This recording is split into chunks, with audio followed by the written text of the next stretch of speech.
박근호의 빅샷입니다. 오늘도 박근호 이사와 함께 체결 강도라는 신호를 통해서 우리에게 매수 신호를 주고 있는 종목들 알아보도록 하겠습니다. 이사님 안녕하세요. 반갑습니다.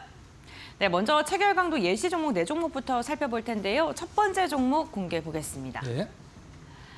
네, 오늘 첫 번째 종목으로는 SK 하이닉스를 선택을 하셨습니다. 최근 반도체 디램 가격 반등 그리고 낸드에 대한 회복 이야기가 나오면서 전반적으로 분위기가 괜찮았는데 오늘은 살짝 우려스럽긴 합니다만 네, 맞습니다. 네, 우선 SK 하이닉스 어떠한 이슈를 들고 오셨는지 어제 삼성전자 했잖아요. 네. 근데 하이닉스도 수급이 똑같았었는데 이제 두 종목 다 갖고 오면은 그래서 네. 일단 한 종목씩 나눠서 보여드리려고 오늘은 하이닉스를 좀 준비를 했습니다. 알겠습니다.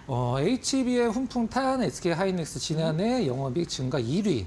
퍼센트가 아니라 이제 금액으로 1위라는 뜻이죠. 이제 네. 금액적으로 많이 늘었다는 뜻인데 일단 봤을 때 하이닉스가 1등이고 나머지 이렇게 유치가 되고 있는데요. 제가 하이닉스를 분석을 할 필요가 없다라고 얘기를 하고 다니는 사람이에요. 왜 그러냐면 네. 마이크론 있잖아요, 미국에. 네. 마이크론 주가랑 하이닉스 주가를 겹쳐놓으면 99% 똑같이 움직입니다. 그러면은 우리가 하이닉스를 농담으로 말씀드리는 게 아니라 하이닉스를 분석할 필요가 없어요. 그리고 마이크론 대비해서 하이닉스가 영업이익이 비교 불가할 정도로 엄청 높거든요. 네. 근데 시가총액은 마이크론이 높고 사실 시장에서 굉장히 좀 약간 불균형이 좀 심하다라고 생각을 하고 있어요. 보통 마이크론의 실적 발표할 때 우리나라 반도체 기업들이 마이크론 실적을 주목을 하잖아요. 반대로 돼야 됩니다. 반대로. 우리나라 실적을 미국 기업이 주목을 해야 되는데 시장이 좀 약간 너무 좀 불공평한 것 같습니다. 알겠습니다. SK 하이닉스에 대해서 영업이익 측면을 조금 보셨는데 지금 저희 차트 보기 전에요. 어쨌든 지금 어제 간밤이었죠? 간밤에 네. 엔비디아도 좀 분위기가 좋지 않았고 전반적으로 미중이 지금 반도체 패권 경쟁 계속 격화되고 있거든요. 그러면 엔비디아와 영향을 크게 받을 수밖에 없는 SK 하이닉스는 어떻게 보세요? 엔비디아 영향을 받든 말든 상관은 없고요. 마이크론 주가가 제가 말씀드렸듯이 제일 중요합니다. 마이크론 움직임이 하이닉스의 움직임이기 때문에 만약에 마이크론이 밤새 만약에 예를 들어서 많이 올랐다. 그러면은 하이닉스가 오늘 시작하는데 생각보다 시초가가 높지가 않다. 그럼 사면은 99% 수익 납니다. 이건 제가 장담 드릴 수가 있어요. 근데 지금 시장 분위기가 워낙에 안 좋기 때문에 아무리 영업이익이 높아도 지금 현재 우리나라 시장에 막 들어오고 있는 외국인들의 수급이 좀 약간 주춤할 가능성이 있거든요. 그 부분만 염두에 두시면 될 것 같아요. 알겠습니다. 그렇다면 차트 보면서 최근 반도체 대장주의 흐름도 함께 살펴보겠습니다. 네. 네. 실질적으로 양봉이 나오긴 했습니다만은 여기까지는 하락 추세였기 때문에 네. 여기에서 이제 5일 2평 그 체결 강도가 100을 넘긴 좀 약간 힘든 구간이 있었고 그 다음에 한 번 반등됐을 때 일단 체결 강도 완성이 됐고요. 중간중간에 쉬는 구간은 이제 그저께도 마찬가지고요. 큰 음봉이 나왔을 때도 체결 강도 계속 유지를 해줘서 어제의 체결 강도를 믿고 홀딩하신 분들은 어제의 반등을 갖고 갈 수 있는 그런 신호를 체결 강도가 표시를 해줬습니다. 네, 알겠습니다. 그럼 저 5일 차트 아래에서 양봉이 나왔을 때 지금 화살표가 되어 있는데 체결 강도가 어떻게 신호를 줬는지 볼게요. 네. 3월 12일이었고요. 네, 3월 12일 날 일단 거래량도 400만 주 정도로 기존에 이제 200만 주, 300만 주, 400만 주 계속 늘고 있는 상황이었고요. 그다음에 당일 체결 강도 193, 그다음에 5일 체결 강도 107, 20일, 60일 모두 100을 들어갔어요. 처음 보시는 분들을 위해서 말씀드리면은 100 이상 체결 강도가 넘는다라는 것은 시장에서 이 종목에 대한 매도보다 매수가 많아지고 있다는 것을 염두에 두고 보시기 바랍니다. 네, 알겠습니다. 이날 이후에 그래도 지속적인 5일 차트 돌파를 하고 상승으로 좀 돌아선 모습이 나타났는데 결국에는 대형주 같은 경우에는 이사님께서 지난번에 말씀해 주셨던 것처럼 지금 60일 그리고 20일 석 달과 한 달 그리고 일주일과 당일까지 4가지가 모두 다 100을 돌파했을 때는 긍정적인 흐름을 보여준다라고 좀 지속적으로 언급을 해주고 이렇게 계세요. 조정을 줬을 때도 5일, 한 달, 1분기 체결 강도가 이제 받쳐주니까 크게 걱정을 안 하고 이제 반등 좀 주는 모습을 확인을 할 수가 있습니다. 네, 알겠습니다. 어제 삼성전자에서 오늘은 SK 하이닉스를 좀 체결 강도를 받고요. 반도체 전반적으로 체결 강도가 좀 대장주를 중심으로는 회복되고 있는 모습이 나타났습니다. 그럼 두 번째 종목 공개해 보겠습니다. 미래에셋증권 주가 추이 좋잖아요. 네. 저희 방송에서도 한번 말씀드린 종목이기도 한데 한번 모멘텀을 보도록 할까요? 좋습니다. 네. 일단 미래에셋증권 주가 10,000원 돌파, 올 들어 26% 고공행진. 사실 증권주들이 실질적으로 소리 소문 없이 시장 대비해서 좀 약간 견고한 흐름도 보여주고 미래에셋증권이 지금 1등으로 이제 주가 흐름이 나오고 있는 상황인데 일단 뭐 여러 가지 모멘텀이 있긴 합니다만은 이제 미래에셋증권 같은 경우는 이제 원래는 그 외국의 부동산 관련돼서 리스크가 네. 굉장히 컸었어요. 미래에셋증권이요? 근데 그걸 지금 계속 줄여나가고 있거든요. 네.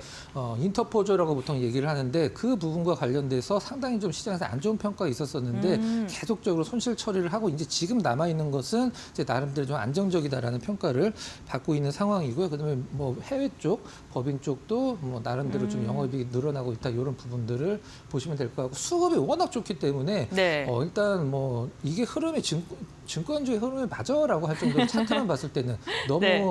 주가가 잘 가고 있는 그런 상황입니다. 알겠습니다. 그럼 차트 보겠습니다. 네. 어떻게 가고 있는지. 차트 보기 전에 네. 일단 우리나라 주요 증권사들의 주가 상승률인데요. 왼쪽에 이제 앵커 님 계신 쪽이 여기요? 미래에셋증권이고 밑에가 이제 키움, 그다음에 메리츠, 삼성, 한국금융, 근데 NH투자 쪽 순으로 일단 수익률이 좀 많이 나오고 있다 이렇게 보시면 될 것 같고 미래에셋증권이 좀 독보적인 흐름을 좀 보여주고 있습니다. 저 궁금한 게요. 어쨌든 부동산이 아직 세계적으로 뭐 경기가 화랑기도 아니고 네. 부동산 그거를 지금 처리를 하고 있습니다만 남아 있는 것들도 있잖아요. 네. 그리고 그게 손실로 잡히기도 할 거고 그러면 그런 거 리스크를 아예 해소했다라고 봐야 되는 걸까요? 아니면 아예 해소한 건 네. 아니고요. 감소했다라고 감소, 네. 보통 표현을 하더라고요. 그래서 그 네. 부분과 관련돼서는 미래에셋증권도 계속적으로 시장에 위험이 노출이 되고 있는 건 사실인데 네. 중요한 건 이제 그게 터졌을 때보다 이미 시장에서 다 알고 있는 상황이라는 점이 일단은 중요하다라고 생각을 하고 있습니다. 알겠습니다. 우선 주가 추이도 굉장히 좋고 올해 들어서 특히나 25%의 상승률을 보여주고 있는 미래에셋증권인데요. 그러면은 어떤 식으로 상승 흐름을 가져갔는지 한번 보게요. 네. 저희가 방송에서 이제 빅샷 종목으로 드렸던 날이 요 날입니다. 네. 이 날이고 그다음에 그때 중장기 체결한도가 좋아서 이틀 정도 빠진 조정을 맞아요. 염두에 두고 일단 한번 관심 가져보자라고 말씀을 드렸었는데 그다음에 이틀 정도 빠졌어요. 그래서 굉장히 초창기에 됐던 거기 때문에 이 미래에셋증권이 조금 더 지켜볼 걸. 왜 네. 이러나라고 했었는데 보란 듯이 계속적으로 좀 상승이 좀 잘 나오고 있는 그런 상황입니다.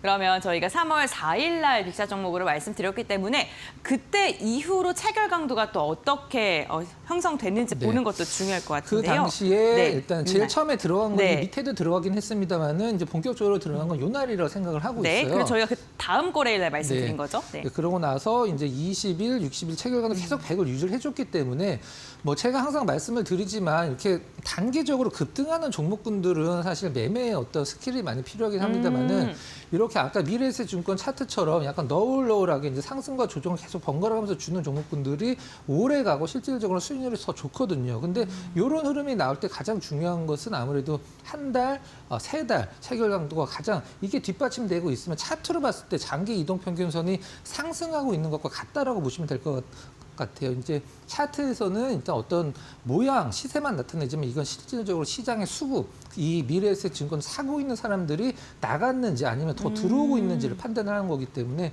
그 중간에 5일이 잠깐 이가 좀 이틀 네. 정도 빠지긴 했습니다만 뒤에 워낙에 잘 버티고 있어서 계속적으로 상승을 좀 하고 있는 상황입니다. 네.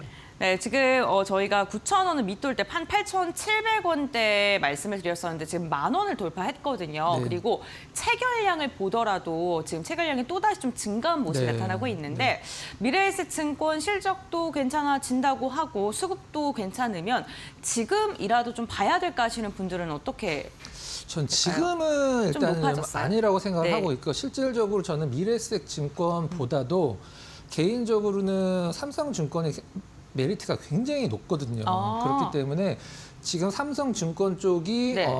수익률적인 측면에서 네. 많이 좀 떨어져 있기 때문에 한때는 삼성증권이 1월 달인가 수익률이 가장 높았었던 네. 적이 있었어요. 근데 지금 약간 다운돼 있는 상황이기 때문에 가격적인 메리트는 삼성증권 쪽이 더 좋다라고 생각을 하고 있습니다. 네, 알겠습니다. 증권주 좀 고민하시는 분들께서는 이 코멘트도 좀 참고하시면서 저희가 또 방송에서 말씀드렸었던 네. 종목이기도 하잖아요. 그런 거 좀 참고해 보시면 좋을 것 같습니다. 네, 이렇게 미래에셋증권 저희 살펴봤고요. 다음 종목 한번 확인해 보겠습니다. 현대모비스. 네. 이것도 역시 저희 네. 쪽에서 네. 말씀드렸던 종목인데 최근에 현대모비스 하면 네. 사실 실질적으로 과거에는 현대차가 움직이면은 어떤 방향성이 좀 같이 움직이는 맞아요. 내려가면 같이 내려가는 그런 흐름을 보여주는 보여준 적이 많았었는데 최근에는 현대차와 주가가 완전히 차별화되어 있는 모습을 보여주고 있거든요. 여러 가지 모멘텀도 있고 나름대로 현대모비스 같은 경우는 지금 이제 우리가 보통 캡티브 매출이라고 네. 얘기를 하는 이제 그 계열사 쪽으로의 매출이 지금 상당히 크기 때문에 그걸 줄이는 게 현대모비스 입장에서는 이제 그 어떤 고객사를 다변화한다라는 측면을 힘을 쓰고 있고 좀 좋은 재료가 또 하나 있어서 소개를 시켜드리기 위해서 좀 준비를 했습니다. 알겠습니다. 그 좋은 재료를 한번 보도록 할게요. 네. 네. 자, 현대모비스 두 가지 재료가 있는데 하나는 먼저 말로 설명을 드릴게요. 네. 지금 현재 GM이랑 현대자동차랑 협력 관계를 굉장히 강화하고 있다라는 뉴스를 많이 보셨을 텐데 같은 공장에서 이제 뭐 현대자동차에서 GM을 생산을 할 수도 있고 GM 공장에서 현대차를 생산을 할 수도 있고 한데 지금 현대모비스가 GM과 지금 수조 원대 그 어떤 수주를 지금 앞두고 있다라는 얘기가 기사화가 많이 되고 있어요. 되냐 안 되냐의 문제가 아니라 언제 되냐. 이 부분들이 이제 상당히 지금 현대모비스의 주가에 탄력을 주고 있는 부분이고 그 다음에 중요한 건 차량용 반도체거든요. 네. 차량용 반도체 시장이 지금 전반적으로 128조 원 정도 된다라고 그래요. 130조 원이 좀 안 되는데 이 차량용 반도체를 현대모비스가 이제 설계를 다 해서 이제 양산을 앞두고 있는데 파운드를 어디다 맡길지만 정하면 된다라고 해요. 그래서 이 차 한 대에 우리 앵커님 차 한 대에 그 반도체 몇 개 정도 들어갈까요? 차량 전혀 가늠이 안 되면 찍어볼게요. 네. 200개. 3,000개 정도 들어갑니다. 3,000개. 완전 틀렸네요. 네. 그거를 네. 현대모비스가 네. 이제 자체적으로 만든다라고 합니다. 현대모비스가 그 네, 3,000개의 반도체를 또 이제 한다고 하는데 사실 저는요 이 종목을 오늘 보고 나서 마침 오늘 또 이렇게 자동차 관련주를 들고 오셨구나라는 생각을 했거든요. 지금 트럼프가 관세에 대한 이야기를 하는데 현대차가 선제적으로 말했잖아요. 네. 우리 31조 투자하겠다.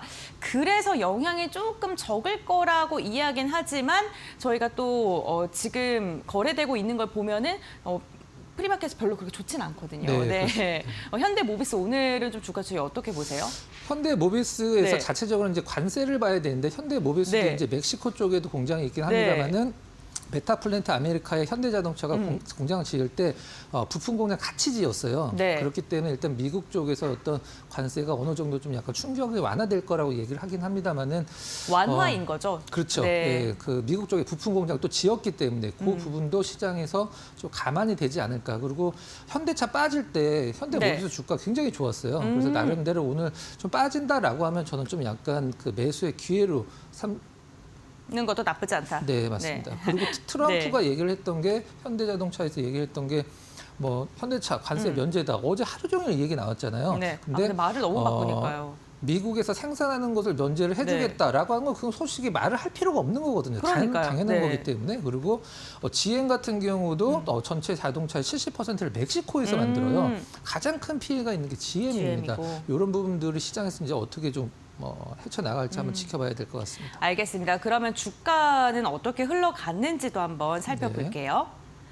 최근 추이는 굉장히 좋은데 네. 화살표가 일단 없어요. 거래량 이제 차트상으로는 네. 3단으로 이제 저점을 좀 잡았고 실질적으로 계속적으로 상승을 하고 있는데 네. 지금 현대자동차 주가 보면 사실 최근에 좀 약간 반짝 상승을 하긴 했습니다만 이렇게 돼 있거든요. 그래서 현대모비스 주가랑 완전 차별화돼 있다라는 게 상당히 좀 중요한 부분이고 실적도 뭐 어느 서프라이즈를 내진 않지만 점진적으로 계속 개선이 나가는 성장을 하고 있는 걸 보여주고 있는 그런 상황입니다.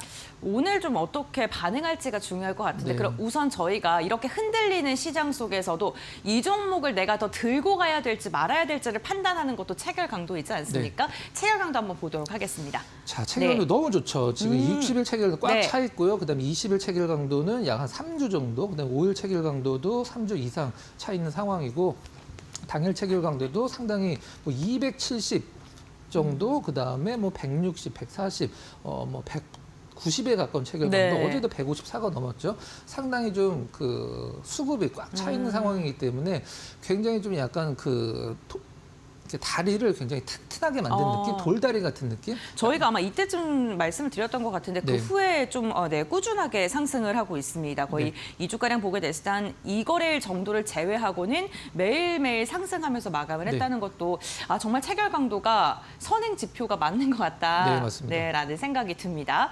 이렇게 현대모비스까지 확인을 해봤고요. 저희 마지막 체결 강도 예시 종목 한번 확인해 보겠습니다.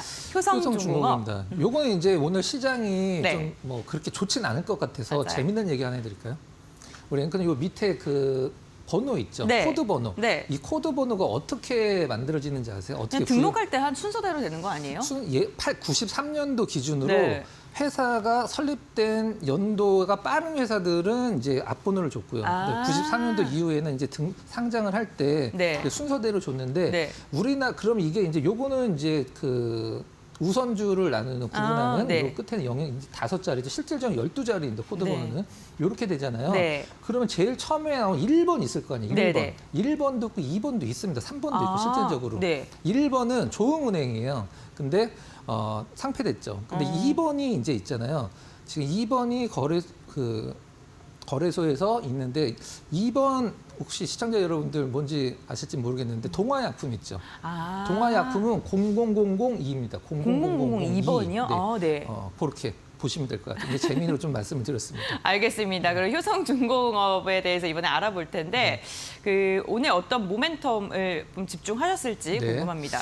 지금 네. 현대일렉보다 효성중공업이 조금 더 주가 흐름이 최근에 단기적으로 좋은 편인데 일단 뭐 전력섭일 관련된 슈퍼 사이클을 기대를 한다. 네. 뭐 너무 당연한 얘기고 미국 현지 생산이라는 게 이제 어떤 키워드가 될 것 같아요. 그다음에 증설을 한다 이런 부분들. 효성중공업 테슬라 참여는 뭐 영국 배터리 네. 저장 시설의 최첨단 변압기를 공급을 한다. 이런 부분들 이제 확인을 좀 해보시면 될 것 같아요. 워낙 전력 설비에 대한 모멘텀은 다들 잘 알고 계실 것 같고 그러면 주가는 어떻게 흘러갔을까요? 네. 요게 이제 네모칸을 제가 그려놨는데 체결 강도가 완성이 된 부분이 요 부분이고 체결 강도가 풀린 부분이 요 부분이에요. 아, 그리고 하락했네요. 네, 맞습니다. 그래서 최근에 약간 좀 올라오고 있는데 요거를 텍스트로 진짜 그런지 한번 확인을 해볼까요? 네. 네. 여기가 들어간 부분이고 1월 7일. 네, 네. 들어간 부분 풀린 부분이거든요. 둘 다 풀렸죠. 네. 여기는 이제 일주일 체결 강도, 당일 체결 강도 둘 다 이 빨간색 부분 풀렸고 주가가 여기서 이제 내려가기 시작했고 들어가면서 올라가기 시작했다. 그다음에 20일, 60일 체결 강도 상당히 뭐 좋은 흐름 보여주고 있는 그런 상황입니다. 네, 알겠습니다. 효성중공업을 통해서 체결 강도가 좋아지고 또 안 좋아졌을 때 주가가 어떻게 반응하는지에 대해서도 확인을 해봤고요. 이제 드디어 빅샷 종목 공개를 해보겠습니다. 첫 번째 종목 공개해 주시죠. 네. LG 디스플레이 어떠한 모멘텀 보셨을까요? 저는 제가 네. 증권 쪽에 있으면서 TV를 출연할 때 이 종목을 추천을 할지는 정말 몰랐거든요. 제가 제일 안 좋아하고 안 좋게 보는 기업이에요. 실질적으로는. 아, 그래요? 네, 중국 쪽에 지금 네. 완전히 디스플레이 업체가 이제 그 시장이 장악이 됐기 네. 때문에 네, 나름대로 단기적으로 좀 움직일 수 있는 모멘텀이 좀 있는 그런 상황입니다. 알겠습니다. 그러면 어떤 모멘텀일까요? 네. LG 디스플레이 1분기 깜짝 흑자 전망. 근데 깜짝 흑자인데 50억 정도를 예상을 하고 있더라고요. 네. 우리가 보통 깜짝 흑자 전망하면 보통 뭐 LG 디스플레이 정도면 뭐 한 몇천억 정도 나와야 되는 거 아니에요. 근데 네. 50억이 나왔는데 깜짝 흑자라고 하는 것은 그 앞에 계속적으로 적자가 너무 심했기 때문에 이것만으로도 지금 감지덕지다라고 이제 표현을 쓰고 있는 거고 그다음에 요즘 나오는 얘기가 바로 이겁니다. 네. 사업 재편 기업 선정이 됐다. 사업 재편 기업 이제 정부에서 선정을 하는 건데요. 정부에서 선정을 한다라고 하면 지원을 좀 해준다라고 그래요. 그 부분과 관련돼서 네, LG 디스플레이 단기 모멘텀이 생길 가능성이 있다. 이렇게 보시면 될 것 같습니다. 알겠습니다. 그러면은 주가는 어떻게 흘러갔는지도 보도록 할 텐데요. 공개해 보겠습니다. 계속 정말 뭐 네. 연봉 차트로 보면 거의 한 뭐 10년, 9년 동안 내려가고 있는 기업입니다. 실질적으로 최근에 좀 약간 짱바닥을 좀 받긴 했습니다만은 일단 최근에 주가 흐름이 상당히 주가 차트만 봤을 때는 단기적으로 굉장히 좋은 나무랄 데 없는 주가 차트예요. 요 확대해서 좀 보시면 그렇기 때문에 LG 디스플레이 일단은 단기적으로 뭐 일단 좀 모멘텀을 좀 보시기 바랍니다. 네, 어쨌든 체결 강도가 좋았기 때문에 그래도 관심 종목으로 들고 오셨는 것 같은데 체결 강도 신호는 어떻게 나왔을까요? 체결 강도 전거래일이고요. 일단 2% 조금 네. 더 올랐는데 당일날 233이라는 것은 거래량이 증가하면서 네. 233은 상당히 좋은 거고 200이 넘으면은 매수가 매도를 압도를 했다는 네. 뜻이거든요. 그다음에 일주일 체결 강도도 일단 100을 들어가서 최근에 한 달 동안에 처음 들어간 때 맨 밑에 한 달 전쯤에 한번 들어갔다 풀렸죠. 그러고 나서 조정 주고 이제 나름대로 시장에서 나름대로 차트로도 모양을 좀 만들어놨고 움직일 수 있는 단기 모멘텀도 형성이 돼 있는 그런 상황입니다. 네, LG 디스플레이 첫 번째 빅샷 종목으로 소개해드렸는데요. 단계적인 반등이 좀 가능할 것 같다라고 이야기를 해주셨습니다. 이어서 두 번째 종목 공개해 보겠습니다. 네. 금호석유. 한번 갖고 네. 왔다가 이제 또 갖고 왔는데요. 지금 제가 봤을 땐 굉장히 좋은 게 많고 좋을 것 같은 그런 느낌입니다. 네. 알겠습니다. 그렇다면 어떤 모멘텀 주목하고 계신지 볼게요. 네. 일단 금호석유 합성고무 업황 개선에 주목할 때 일단 주가도 굉장히 뭐 과거에 대비해서 내려가 있고 최근에 좀 분위기가 좋아지긴 했습니다만은 일단 뭐 1분기 영업이익을 815억 원으로 추정을 했다. 전분기 대비 754% 증가한 수치다. 이건 이제 보시면 될 거고 타이어, 뭐 타이어 합성고무를 만드는 기업이기 때문에 타이어 3, 4, 2달 가격 인상, 원재료가 상승 때문에 이 원재료가 금호석유에서 만드는 합성고무거든요. 그다음에 트럼프 뭐 중국산 고무장갑 관세 폭탄에 벼든 한국 석화기업들 이제 고무장갑 우리가 이제 설거지할 때 쓰는 고무장갑이 아니라 이제 MB 라텍스라고 해서 우리가 수술용 장갑이나 아니면 그 음식 만들 때 이렇게 타이트한 이제 장갑 낄 때 있잖아요. 셰프들 보면 그런 장갑을 만들 때 드는 게 이제 MB 라텍스인데 중국산이 지금 이제 고관세를 매기고 있는 상황에서 이 금호석유는 주로 말레이시아 쪽에 그 수출을 많이 하거든요. 그럼 말레이시아랑 중국이랑 이 고무장갑으로 경쟁하는 나라예요. 그럼 말레이시아 쪽이 수혜를 볼 것이다. 그럼 금호석유는 말레이시아 쪽에 수출을 많이 하고 있다. 이렇게 이제 이어가시면 될 것 같습니다. 알겠습니다. 그러면 주가의 위치도 지금 매력적인 구간인지 볼 텐데요. 많이 올랐어요, 단기적으로. 네, 많이 올랐고 그다음에 조정 줬고 러프하게 반등, 그다음에 다시 한번 처지고 올라가고 있는 상황인데 제가 봤을 때는 차트적으로 이거 주봉으로 보면 굉장히 이쁜 차트거든요. 근데 일봉으로 봤을 때도 상당히 좋은 차트인데 일단 업황이 좋아질 것 같지는 않지만 금호석유화학은 나름대로 석유화학 업종 내에서는 좋은 업황 회복세를 갖고 있고 실적도 기대가 되고 차트도 나름대로 좀 약간 고점이 낮아지긴 합니다만 제가 봤을 때는 뚫을 것 같아요. 그래서 차트도 나쁘지 않다 이렇게 보시면 될 것 같습니다. 알겠습니다. 마지막으로 체결 강도를 볼 텐데요. 석 달 체결 강도가 석 달 체결도 이미 꽉 차 있고 완성이 되어 있는 상태에서 한 달, 일주일, 당일 체결도 모두 지금 이제 4개가 모두 100인 상황이죠. 나름대로 수급이 굉장히 좋게 들어오고 있는 종목 중에 하나다. 이렇게 보시면 될 것 같습니다. 네, 알겠습니다. 오늘도 박근호 이사와 함께 체결 강도를 통해서 우리에게 시그널을 주고 있는 종목들 알아봤습니다. 빅샷 종목 2종목 공개했는데요. 앞으로의 주가 추이도 저희와 함께 알아보시면 좋을 것 같습니다. 이사님과의 말씀은 오늘 여기까지 듣겠습니다. 고맙습니다.